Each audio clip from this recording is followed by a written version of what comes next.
Okay, everybody, let's get started. First, I want to welcome everybody thank everybody for being here and welcome you to this latest in our series on next generation science standards, focused on the Earth and space science standards in particular. I expect people will be coming into the room while we introduce this, and also I want to remind everybody that this will be recorded and archived, so if you'd like to share it with other people, please do. I know we're getting a lot of uptake on our archived versions. I'm Susan Sullivan. I'm Director of Education Outreach at Series at the University of Colorado Boulder, and I'm a past president of the National Association of Geoscience Teachers. This series is also organized by Aida Awad and Ed Robeck and John McDarris at CERC. Aida is on the line, and John McDarris is also here to help you if you need it. Today, we are going to be hearing from Michael Wysession. Michael Wysession is was the chair of the Next Generation Science Standards Earth and Space Science writing team, and so he's very intimately aware of what's in the Next Generation Science Standards and all of the thinking that went into the choices that were made. He is at Washington University at St. Louis, and he has, as part of his position and the work he's done to promote Next Generation Science Standards, has given many, many workshops and talks to people around the country, introducing them to the Next Generation Science Standards. So our purpose here today is to learn from that experience as we are talking with our colleagues and talking with educators about Next Generation Science Standards, so that we know more about best practices in introducing this complex topic to people, maybe some things to be aware of that could be potential sticking points, and just some ways to move forward. After that, time permitting, we will have some discussion and Q&A. You're welcome to put questions and comments into the chat window as we're going through this, and Michael may see those and respond to those in real time, or we will pick those up during the Q&A. So before we get into it, I want to make you aware of some other things that are going on. We're doing these webinars on the second Thursdays of the month. They are at 1 p.m. Pacific time, 4 p.m. Eastern time. And our next webinar is on November 10th. That is making your course worth their time. This is about the implications of NGSS for undergraduate education. So faculty are going to be seeing students come to their classes with different expectations, different backgrounds, different capabilities as NGSS really starts to take hold. And so what are the implications for higher education? Also, that's where people who will be teachers are getting their geoscience education. So what does that mean for us who have future teachers in our classes, whether we know it or they know it?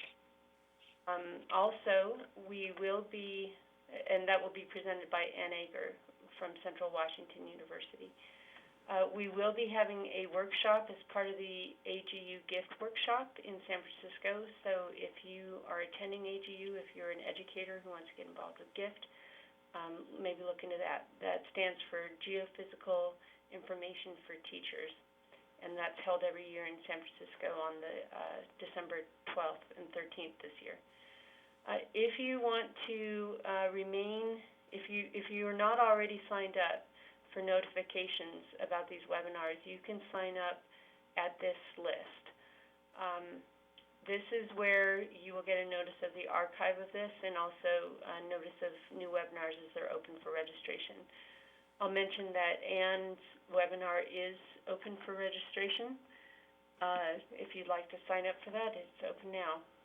We will be taking a break in December because of the AGU meeting, and we'll be back with you in January with a webinar on sustainability in the Next Generation Science Standards, and we're also working on a webinar about climate education in the Next Generation Science Standards. So keep an eye out for that. We're always open for more topics. If there's something you'd like to see, please contact me and let me know what topics you're interested in.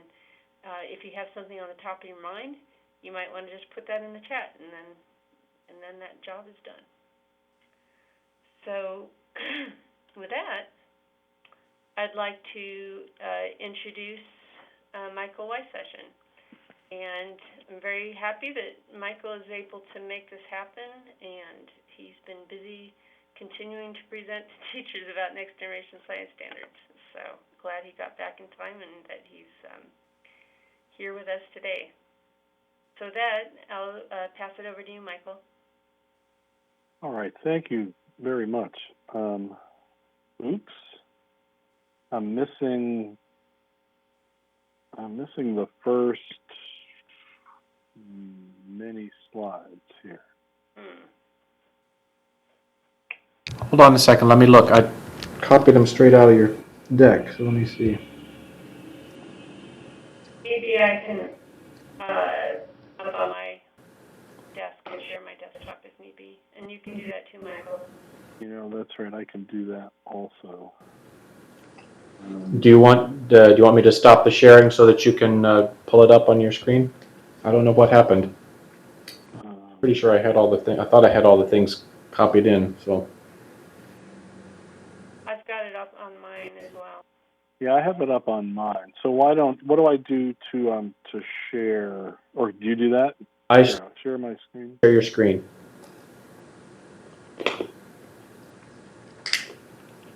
Okay. Yep, now we've got it. So yeah, just display it like a normal PowerPoint, and we'll be good to go. Sorry about that. Okay. Oh, you see, actually, let's see. Yeah. You see my presenter view. I don't want to do that. I just want to do regular play from start. There we go. Is that good? Yep, that's great. Thank you. Okay, now the one downside is I'm not going to see the chat box. So Susan or John, if there are relevant questions, just interrupt me, and that's fine. Sounds good. Okay. Thank you very much for having me come to do this. I still continue to do quite a bit, in fact, of professional development in several different states, Florida, New York, Illinois, Michigan, Ohio, here in Missouri. In fact, just yesterday morning, I was at the Detroit Zoo talking to a large group of Michigan teachers who are trying to figure out how to do create curricula. They are not having any, as far as none of the teachers in the room knew they were having any sort of centralized attempts, and they all were like facing the prospect of each of them trying to figure out how to develop a curriculum aligned with NGSS, which didn't seem to be an optimal way to do it. But it really seems to be varying state by state, district by district. So the one thing I will say is I do a lot of different types of workshops. The one I did in this year, I did one in Palatine, Illinois, and one in Long Island. They were about 4 or 5 hour workshops. And so here's an example of the presentations that I'll do if it's a half day or so workshop. Something on the motivation for NGSS, the components of NGSS. I'll do some example with manipulatives. I tend to do one on like middle school magnetism, and I have Legos and magnets, and we build a maglev train, with Legos, and do something like that. And then I'll go through my SWOT example, my strategic planning, strengths, weaknesses, opportunities, and threats. And then I'll go through developing an NGSS curriculum. And then often I'll end with some sort of content-based professional development example, which for me is going to be in the earth sciences, and it tends to be often sort of climate-related. What I'm going to do here for you is I actually took the one from yesterday, and it's a little long, but I'll skim through parts. And I thought sort of the most useful thing for you would be actually to give you my presentation so you'll have it and annotate it going through and talk about sort of the main points that I try to hit as I go through.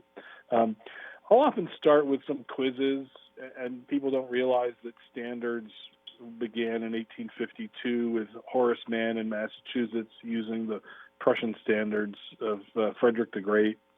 And I'll ask if they know when it was that high schools got locked into teaching biology, chemistry, and physics, omitting geology and astronomy. And that was 1893. That was the Committee of 10 report led by Harvard President Charles Eliot and the presidents of 9 other universities.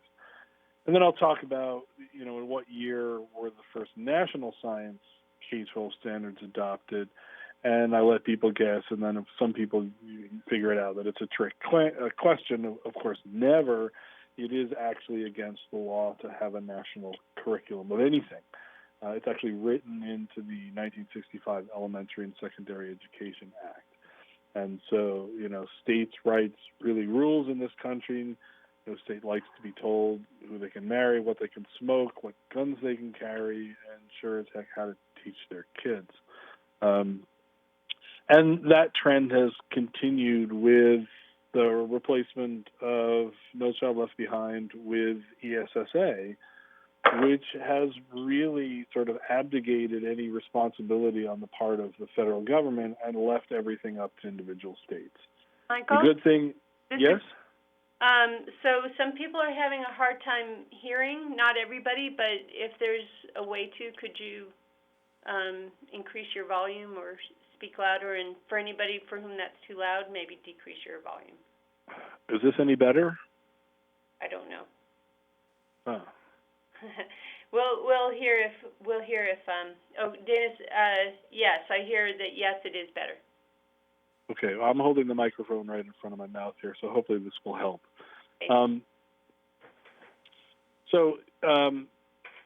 ESSA has left it up to the states. The good thing is it says that science can now be included in testing, not just English and math, but that decision will be left up to individual states.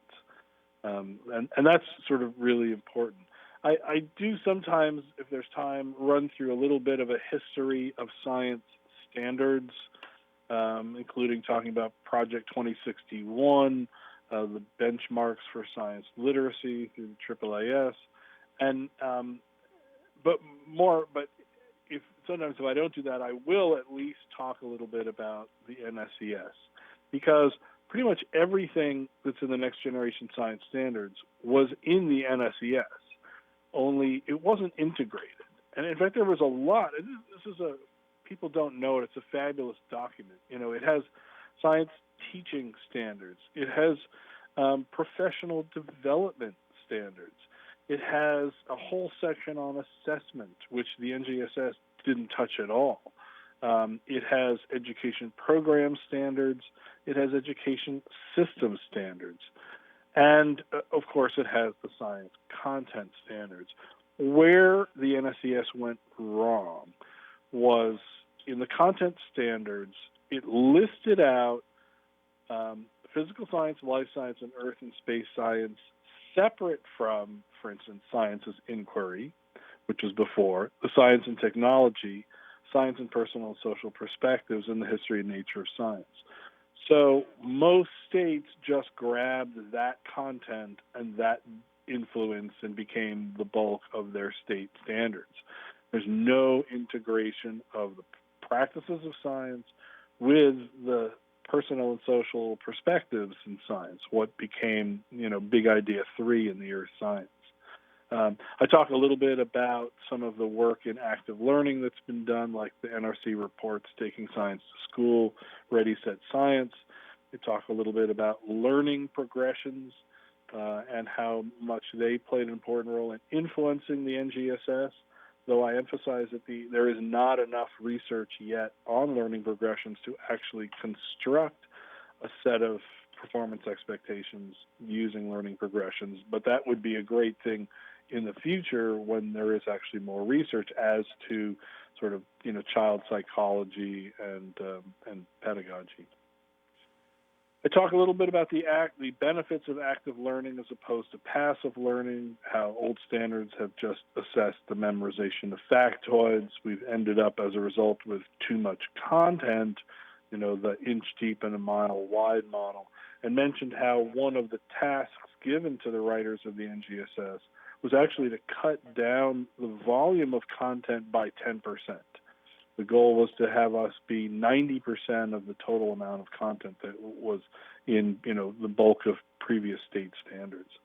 I talk about how, learning the content of science is not really the same as doing science, and one of the major results is that it's boring. I have sort of two analogies that I give, and one of them is playing baseball and softball. So I give them, says, the task, suppose you had to construct a curriculum to teach kids how to play softball and baseball. How would you do it? Well, one way would be you sit them in a classroom and you cram all these facts about the dimensions of the field and the rules of the game and the size of the bat and the ball. And, the game's a little, it's tricky because a foul pole is actually fair if the ball hits it. And afterward, you cram, sort of 3 weeks before a multiple choice test, and the students who do well on the test, you move them up into an honors class where they learn the statistics of their favorite ball players and other arcane, history. And at the end of the year, how well will these kids be able to play softball and baseball? Not very well, obviously. So the question then is, why do we think this should work for science? Because that's essentially how we've tried to teach science. And by the way, I refer to the recent study that identified that the U.S. leads developed countries in boredom in schools. That's the one thing that we do lead in. No, you give kids a glove and you send them out in the field, and you don't let them come in until their knees are dirty, and they learn to play the game, and more importantly, they learn to enjoy the game, and ironically, they do end up learning the rules of the game and the dimensions of the field and the statistics of their favorite players. But it's not because you sat them in a classroom and had them memorize it. It's because you allowed them to enjoy it first, and once they develop that passion, the learning of the content followed. So I talk about how we try to do that with the NGSS, the aspect of combining the three dimensions, the core ideas, the science and engineering practices, and the cross-cutting concepts. And I really emphasize the key aspects of these, and that these are really core ideas. This isn't everything. We really get at the, really basic sort of core concepts, and they tend to have a little bit more relevance to humans and society than some of the past core ideas. The role of the practices, and I mentioned a little bit about engineering here, and the idea that you're building storylines, the coherence, and this is where the cross-cutting concepts come in. Humans are inherently storytellers. We love stories. And if you can put the science together in a compelling, coherent story, I talk a little bit here, introduce the idea of bundling, then you build this set of understandings that accumulate over time in the student experience. A really nice quote from Brian Reiser about how we build our science knowledge piece by piece from evidence, revising it over time, applying to real problems. And Brian has a set of other sort of expectations of what we would like our students to say about their own learning. And so I won't go through this. These are pretty obvious. I do give one sort of a little bit snarky, but an example of sort of how you would change an old standard into a new standard. Here's an old standard. Students learn the components of the solar system and how gravity holds them together.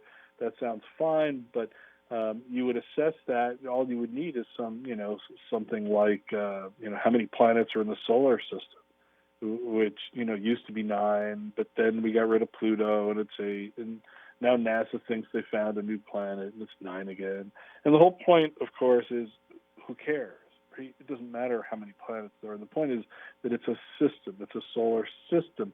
And that system, so here's an NGSS style performance expectation. Students develop an understanding of the solar system by analyzing and interpreting evidence and constructing, revising, and defending an argument for how the components of the solar system interact with each other and how this affects life on Earth. There's a relevancy there. Well, how would you assess an NGSS performance expectation? You have the students do something. The students would examine climate data sets of Earth ice age cycles, along with the cycles of fluctuations in the shape of Earth's orbit to identify correlations and construct hypotheses of cause and effect. So we have the cross-cutting concepts, cause and effect in there. We have the content. We have the practice. You're examining data sets. You're construct hypotheses, identify correlations, and it's relevant. This is why we have ice ages. So then I sort of break down the components. I talk about the siloing, how unfortunately when we had many more performance expectations in an early version of the NGSS before we had to cut it down for the final draft, these walls between the silos weren't so solid, and there were a lot of performance expectations that looked at similar tasks from different perspectives, but we really had to cut all that out. And so even though it looks like the NGSS really encourages very separate siloed science, it wasn't meant to be that way. I do also point out the emphasis on systems as it appears in different places. And also a little bit, I'll say something about the relevancy. PS4 in the lower left here, waves got pulled out of energy. Obviously a wave is just moving energy, transfer of energy, because of the information technologies. Our computer and our cell phones work through waves, and so that's why it's pulled out. For life science, LS2 has grown in importance, ecosystems and how we interact with it. And for the Earth, the Earth and human activity is now in as part of Earth science, and that's a big reason, I'll come to it later, why we get a year of Earth and space science in high school. If I have time, I talk a little bit about the NRC grade band endpoints, and this endpoints for grades 2, 5, 8, and 12. And I will mention that not all of the grade band endpoints from the NRC document made it into the NGSS. And that, while that seems a little contradictory, again, the goal was to have a manageable amount of content, and there was just too much when we included all of the NRC grade band endpoints, so some of them did not make it. I talk a little bit about timeline, about how for the Earth and space science, we had the benefit of having the various community literacy documents, Earth science literacy principles, ocean literacy, climate literacy, atmospheric science literacy. For at least for Earth science, made it the task very easy. We had these community-driven literacy programs that we could draw upon to create the content, and that went directly into the framework, and that directly informed the writing of the standards. And that now we're in that was all the easy part, and now we're in all of the complicated parts, the messy stuff. It is surprising, even yesterday here, that I'll say to the teachers, how many of you are familiar with this page, and maybe 2/3 of the people will raise their hand. Still, a lot of teachers are not familiar with the NGSS, even though they know they have to teach it soon. So I will break it down. I'll go through, the fact that all of these performance expectations begin with a verb. They answer, students who demonstrate understanding can, followed by a verb. In this case, it's construct an explanation based on evidence. I'll talk about the clarification statement. If I have time, I go a little bit into the history. In an earlier draft, this whole thing was the performance expectation, and some of the 26 participating states hated that. So we cut it down, and then it was just the black sentence, and some of the other states hated that because, well, what does that mean? Give us some guidance. So we ended up adding these clarification statements. And actually, the clarification statement came from, that was one thing the Earth and Space team added. That came from the Earth Science Literacy document, where you had the 9 big ideas, but then you had these 75 supporting concepts, and each of those was a sentence with an explanational paragraph. So that was that aspect came right out of the Earth Science group. And I'll talk a little bit about the role of the clarification statements and assessment boundaries. And I'll take, here's the performance expectation. It has to do with hazards and forecasting future catastrophic events. What kinds of data, what kinds of technologies? Well, that's listed out in the clarification statement. And, it's filled with all sorts of stuff, earthquakes, volcanoes, tsunamis, floods. But the important thing is, again, the assessment is not that the students memorize all this, it's that they be able to analyze and interpret data on natural hazards to forecast future catastrophic events. So this is a fabulous opportunity for place-based learning. If students are in Seattle, they should learn about volcanoes. There's Rainier's in their backyard. If it's Florida, or I guess South Carolina, or Georgia, or North Carolina, it should be hurricanes. If it's Los Angeles, it's probably going to be earthquakes. If it's Oklahoma, it'll probably be tornadoes. If it's St. Louis, it should include flooding on the Mississippi. If it's in Michigan, it's winter storms. The point is, they don't need to learn the content for every one of these. They need to be able to analyze and interpret data on natural hazards, and that's what they'll be assessed on. I do actually really point out that the assessment boundaries say things like assessment does not include recalling the names of cloud types. And another place, assessment does not include recalling the names of minerals. That's not what the assessment should have. No more multiple choice questions, with sort of lowest level Bloom's taxonomy. I go through the foundation boxes. I go through the connections to the Common Core. I do add that these connections were actually written by people from the Math and English Common Core, so these are actually well done. I talk a little bit about the performance expectations, how they are grade level K-5, they're grade banded for middle school, they're grade banded for high school, and I point out that there's a year of Earth and Space Science in middle school, a year of Earth and Space Science in high school.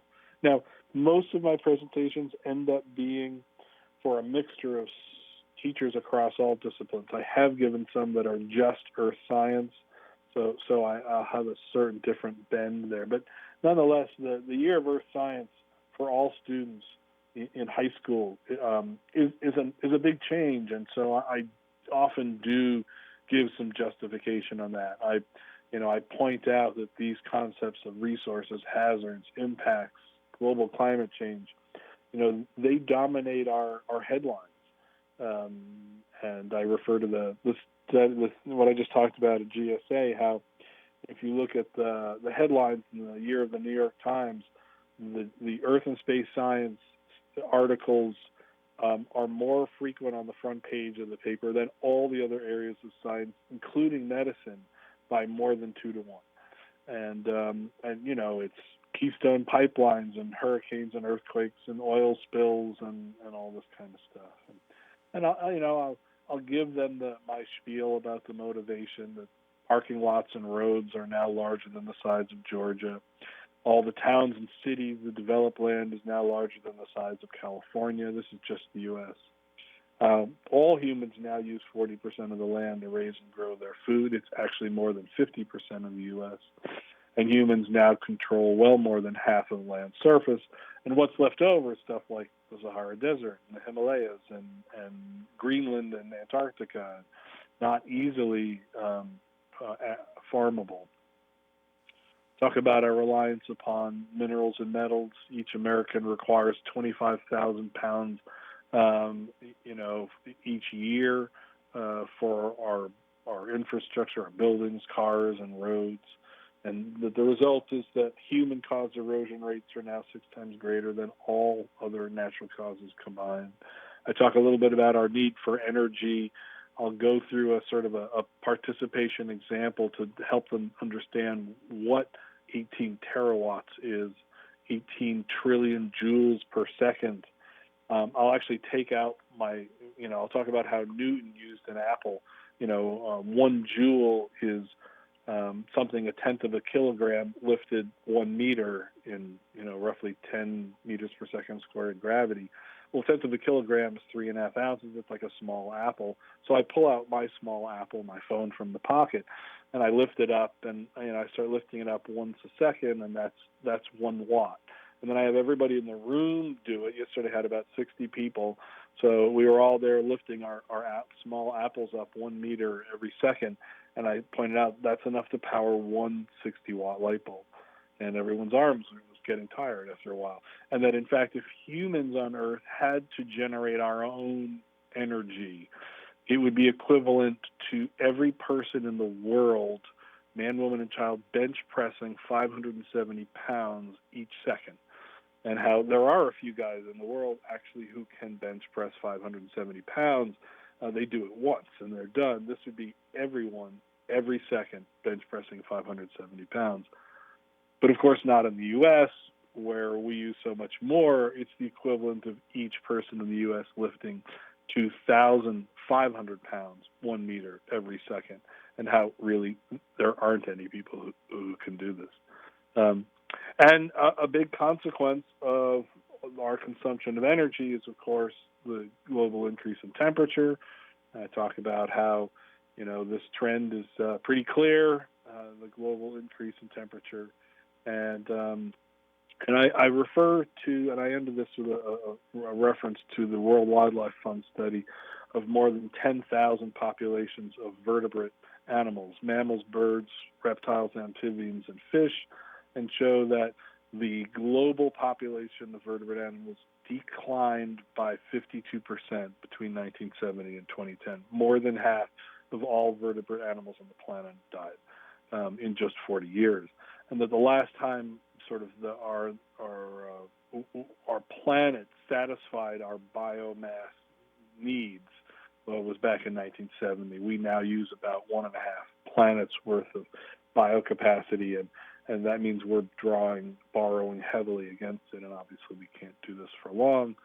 I talk about how our human impacts, climate change, habitat loss, habitat degradation, actually just killing and eating them, has contributed to this, and how, of course, we're adding another billion people every 13 or 14 years. And the impact of that is that 7% of every human being that has ever walked on the planet is alive today. And because most people died as children, more than 20% of all adult Homo sapiens that have ever lived are alive today. That is just a representation of how fast our population has gone up. I'll get back to the NGSS adoption briefly. This is the 17 states and D.C. that have formally adopted the NGSS. Here are other states that have adapted it in some version or another. The adapting states is now over 40% of U.S. Children. Additional districts and schools in other states are about 35. And so that number is over 75. It's actually probably over 80 now. Percent of American kids is the number that are being impacted in one way or another by the NGSS. Not fully for all of them, but in some ways or another. If I have time, I talk a little bit about some of the individual states, about why some of the states did not are green here, like how Oklahoma was very eager to adopt the NGSS, but the Natural Gas Pipeline Licensing Board got to edit the climate change standards, and so there's no climate change in Oklahoma, but otherwise it's fully NGSS. How Wyoming was interested but totally rejected it because of the climate change. Now, and that played a role also in West Virginia, where the wording was slightly changed in one of the middle school performance expectations from rise in global temperatures to change in global temperatures. But that's why they're not given a red circle. The other states won't let West Virginia join the club because they did change the intention of the meaning in that performance expectation. And Massachusetts, which was a very active participating state in the writing of the NGSS, but couldn't figure out how to incorporate the cross-cutting concepts and left them out. So many states are adapting versions. Michigan actually didn't adopt them per se. They include them all, but they added some Michigan-specific standards. But they have the NGSS in there, so I've listed them still as read.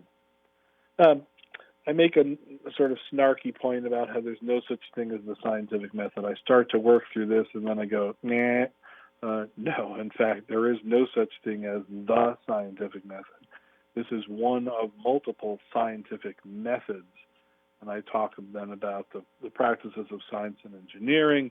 Sometimes I'll actually sort of really focus on the fact that there's a big emphasis on data, planning and carrying out investigations to get data, analyzing and interpreting data. You construct explanations from evidence, from data. And that's really very relevant in the earth science in particular, where so much of earth science is data observation driven. I do mention the guiding principle. I'm running out of time here. Guiding principles of the practices, and this is a lot of them don't realize this, that the NGSS is written so that all students should engage in all 8 practices over each grade band, kindergarten through high school. The kindergartners are still getting math. It looks different from high school math, but it's still math, and high school kids still have to ask questions, and that doesn't mean that they're dumb. And they have to engage in argument. It doesn't mean they're argumentative. Unfortunately, our election is not a good model of that right at the moment. But constructing and defending an argument means something very specific in science. I send them off to the appendices and talk about how the practices grow in complexity and sophistication. So, for instance, here's developing and using models. How, for K2, 3, 5, 6, 8, 9, 12, they increase in sophistication. And also how any particular performance expectation will focus on some aspects, but not all of the capabilities associated with that practice. So, for instance, there are a whole set, even for the 6A here, there are multiple different aspects of that developing and using models practice. You don't need to do everything. But you want to be coordinated both horizontally and vertically in constructing the curriculum so that students do get exposure to all of these different components. And I talk about how the practices are interconnected. They are designed to work together, even though, and how in the second draft, the January draft of the NGSS, we actually had multiple practices. No, maybe it was the first draft. Maybe it was the summer draft in 2010. Multiple practices and multiple cross-cutting concepts connected with a DCI. Some of the states did not like that. We cut it out. So we have one practice, one performance, one cross-cutting concept. But science isn't meant to be done that way. It's often, most of the time, it's better to teach integrating practices. I give my little spiel on the cross-cutting concepts, and that ties into another analogy that I come back to at the end, which is helping students construct a mental bookshelf. We get so much information in the world, we don't know what to make of it. What you want to do is develop a means where students can understand how new information fits together. So it doesn't end up like my desk with just a whole bunch of stacks and piles of books and papers piled up on top. They actually their mind is organized, and when they hear new information, they can say, oh, okay, I know where this fits in the process of science, the nature of science, as well as the content of science.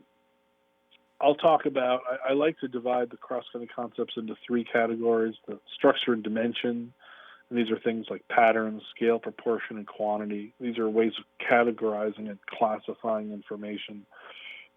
So you might look at a model of an atom and the model of a cell and the model of a solar system and the model of a galaxy, and you see patterns that are similar. High density in the middle, surrounded by regions of low density, held together by forces. It may be electromagnetic forces for the atom and strong nuclear forces for the nucleus. It's going to be gravity for the galaxy and the solar system, but there are patterns that are operating across over 20 orders of magnitude here. I talk about causality of components, so structure and function, cause and effect, and how, one way we learn is taking things apart. Students love to take things apart. Here's an old analog clock radio with all the parts. But I do emphasize that though this has been predominant in earth science, classifying, categorizing, you don't get to hear any music. You don't actually get to see what this radio does when you do this. And that's why there's such a big emphasis in the NGSS on systems. And 3 of the cross-cutting concepts have to do with systems and system models, energy and matter within systems, and stability and change within systems.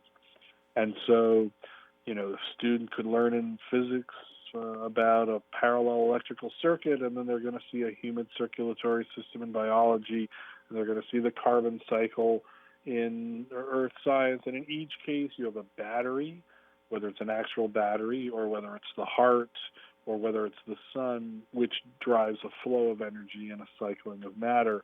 And they build this intuitive sense of, okay, this is how a system works. There are feedbacks, there are components. I need an energy source, and it's cumulative. You don't develop a curricular module on systems, but you point it out throughout, and there is a cumulative effect. I talk about the importance of STEM education.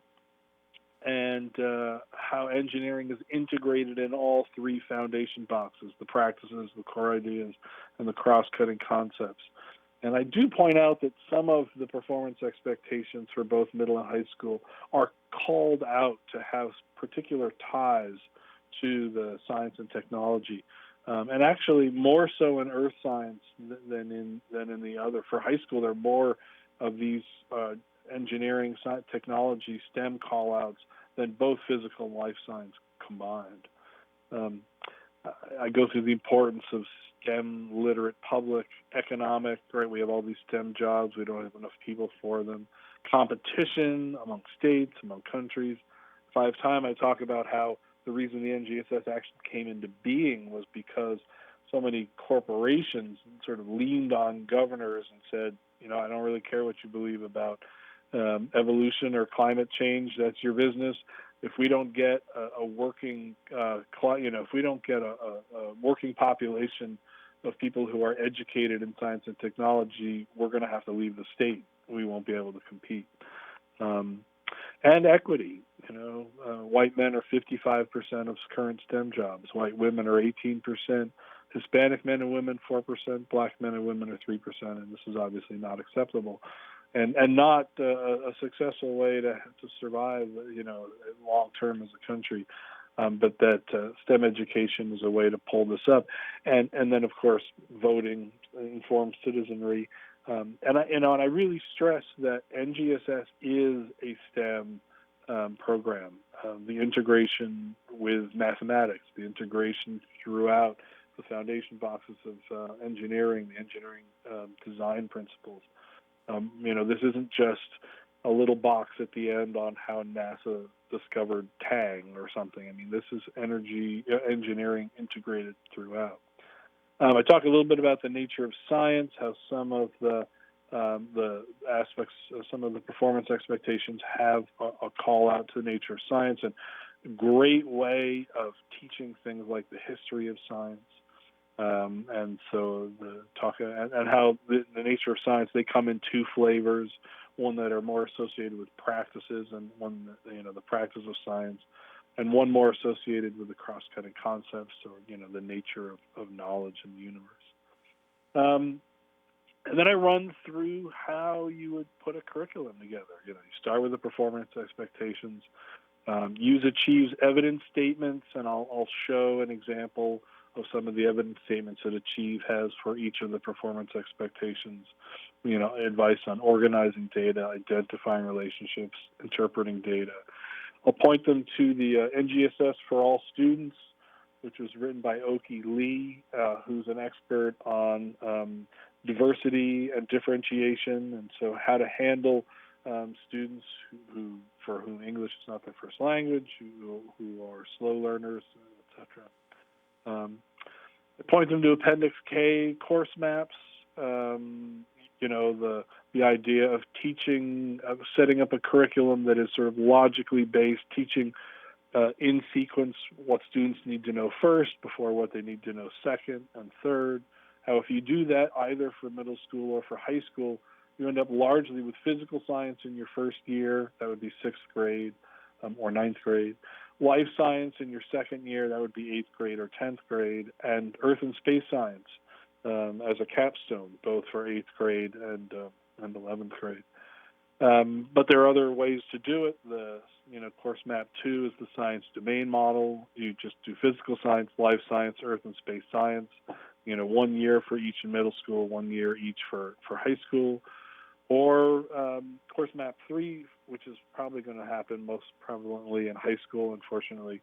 And that is you take your existing biology, chem, and physics classes and you chop up the earth science. You put the geobio and the geochemistry and the geophysics in each year. I do say how this is least efficient in terms of instruction time. The concepts are taught out of order without appropriate prerequisites, but it is easiest in terms of workforce, because you already have teachers here, and each state gets to decide that. Unfortunately, I do mention the accelerated course pathways that Achieve came out with for doing this middle school and high school, either in 5 years or even in 4 years for very gifted students to allow more time for AP and honors classes.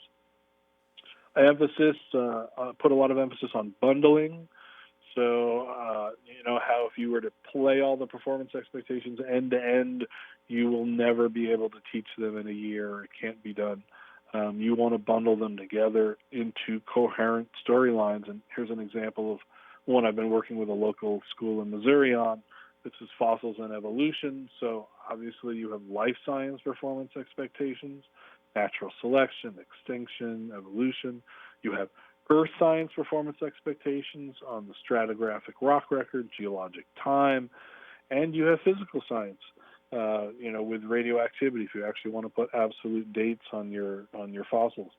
And so here you have life, physical, and earth and space all pulled together to create a coherent activity.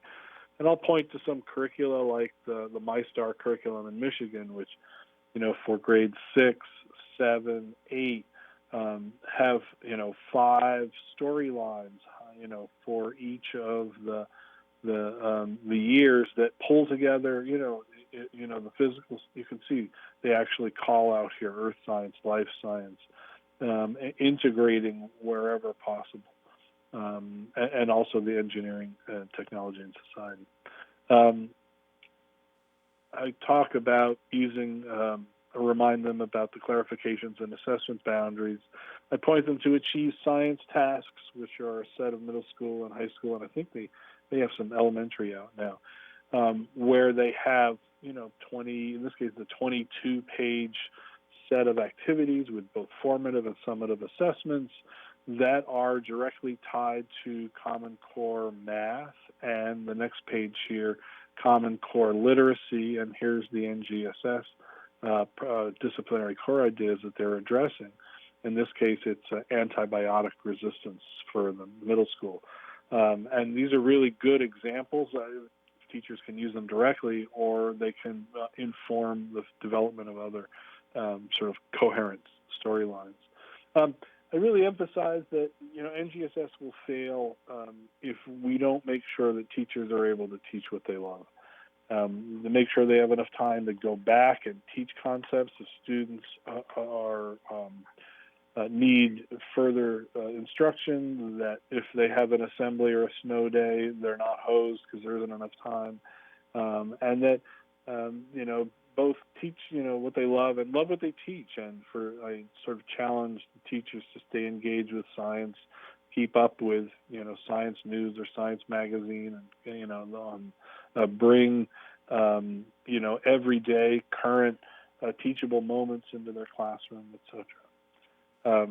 Continuing with constructing the curriculum, I talk about the roles of nature and science, engineering, technology, and aspects of science into their curriculum, the connections to Common Core, and in obtaining curricular materials, the importance of using the Achieve Equip rubric for individual lessons, and there is a version 3 out now that's much better than the original one, and that the peak alignment for curricular programs, which was written by Roger Bybee and is really succinct and nicely readable, and a wonderful read to understand the goals of NGSS.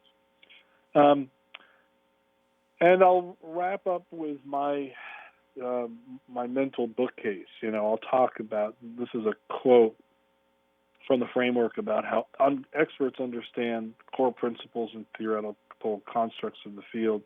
They use them to make sense of new information or tackle novel problems. Novices, in contrast, will hold disconnected and even contradictory bits of knowledge as isolated facts and struggle to find a way to organize and integrate them. Sometimes I'll even have them go and, if they have a phone or laptop, go Google the word volcano. You get over 80 million web hits. What do you do with that? How do you find out what's important, what's relevant? And Ira Flato likes to say that Americans get 3% of their scientific understanding from school. The rest comes from their life experience, TV, radio, travel, work, recreation, national parks, museums, whatever. And so, as a teacher, what are you going to do with that 3%? Are you going to just give them more information to go pile on the stack with everything else, or are you going to help construct that mental bookcase for their lifetime of scientific understanding? And how NGSS really encourages, with the cross-cutting concepts and the nature of science, that sort of mental system of organization of scientific understanding, so that they, this understanding will last them a lifetime. Just learning a bunch of facts, that's just piling up the books on the table. But allowing students to do the science and have it fit in a coherent set of storylines with a coherent set of cross-cutting themes builds for them a mental means of making sense of scientific understanding across their lifetime. And if I have time, the last thing I'll talk about is, I'll come back to this, my baseball, softball analogy, and how, you want to be their coach here. You don't want to be their teacher. You don't want to be up in front. You don't want to be telling them what they need to know. You want to really move towards a more student-centered means of learning, and let them, make sure they know you're there to help them achieve their goals. Like a sports coach or a music coach or whatever, and that they'll enjoy it, and then they'll learn it because they enjoy it. So, and I ran over. I was supposed to end at 3:45. So I will stop there, and I can. And let's see. How do I end my screen share?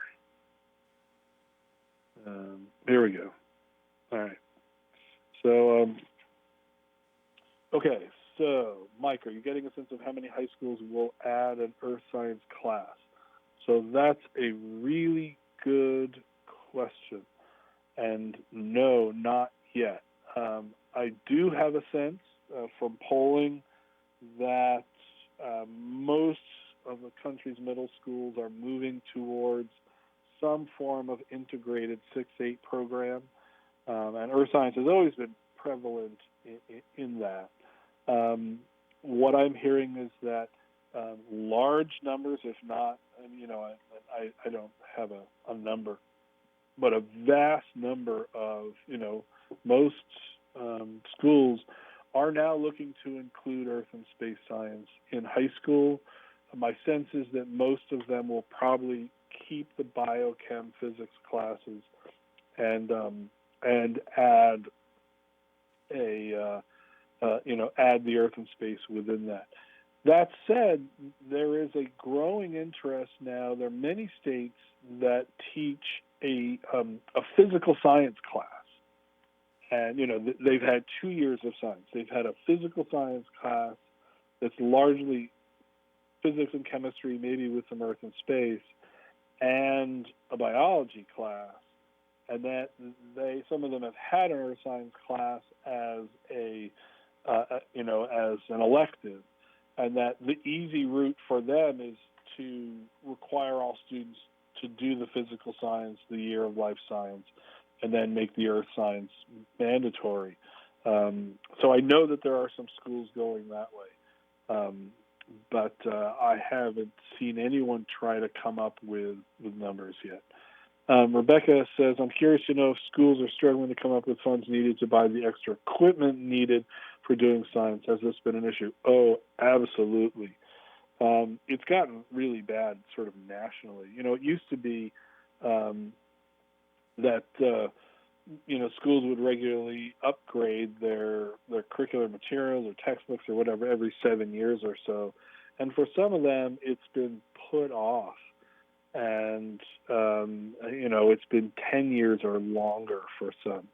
And it's just not been, the funding for many school districts has not been there. And this really is going to require not only resources, but a significant amount of in-service professional development. And Egger is going to talk about sort of pre-service training. And that's vitally important for training new teachers to come in. But existing teachers, both in earth science, some schools are taking middle school earth science teachers and moving them into high school. Some are training existing high school teachers, but in any case, there needs to be a lot of professional development. And no, currently, almost all states do not have sufficient funds for that. I see there's a discussion going on about some of the states. Let's see, in New York, earth science is taught generally in 8th grade. It'd be interesting to see. New York's a little hoity-toity in this whole thing. It's actually been a little frustrating. I understand that New York has had a decent amount of earth and space science, more so than most other states. But that has also prevented them from adopting the NGSS. So I'm curious to see how it actually plays out there. Beth says, in Nebraska, the main approach has been to cover earth and space science in the physical science courses and then secondarily in biology. Very few have gone with the approach to institute a standalone ESS course. Now that's interesting because Nebraska is not an NGSS state. So is that past, or does that represent some attempt on the part of Nebraska to move towards the NGSS? Let's see. Most earth science teachers in the U.S. are located in New York. That is currently true, I believe. Of course, many schools and states do have earth science teachers, but those courses tend to be electives, and so they're not as commonly taken by other students.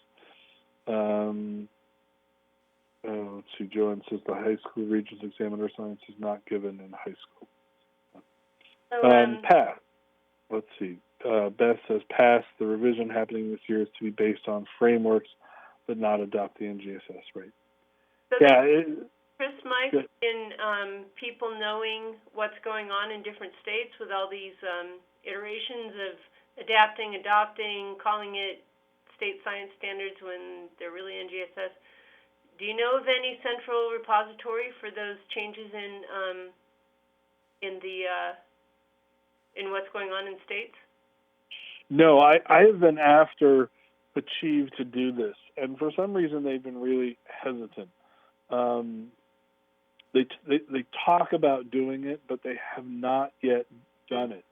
And in fact, I just had another conversation with them last week about how nice it would be to have a page for each state and where they are, and directing people to the state standards that have been developed. And there isn't currently no central place. There certainly is a need for it. The problem, the reason that they told me they didn't want to do it is things are constantly changing.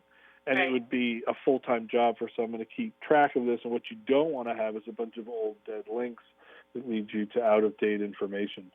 So no, there is no one who's really keeping up on this.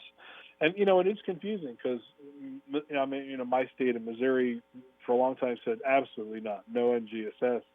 And then the so many school districts started adopting it that the state board of ed put together a set of standards, sent them out for review, and they're probably 95% aligned with the NGSS.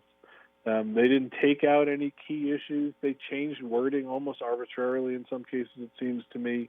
The main thing is that for them, it's not called NGSS. Right. Because there's no way that the state would have gone for it. But it's the Missouri Science Standards, and so, sure, the state approved it.